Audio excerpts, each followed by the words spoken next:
আসসালামু আলাইকুম।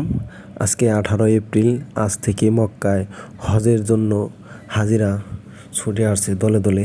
আপনারা দেখতে পাচ্ছেন আজ থেকে ফ্লাইট শুরু। নিজ নিজ দেশে থেকে হাজিরা আসছে।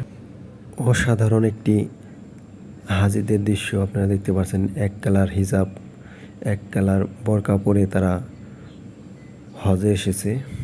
আলহামদুলিল্লাহ, তাদের মনের আশা যেন আল্লাহ তাআলা পূরণ করেন।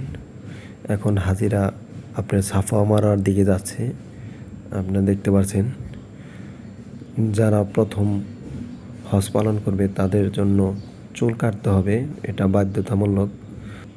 আল্লাহ যেন তাদের সবার মনের আশা পূরণ করে এবং হজ পালন করে নিজ নিজ দেশে সুস্থতাভাবে যেতে পারেন। সবাইকে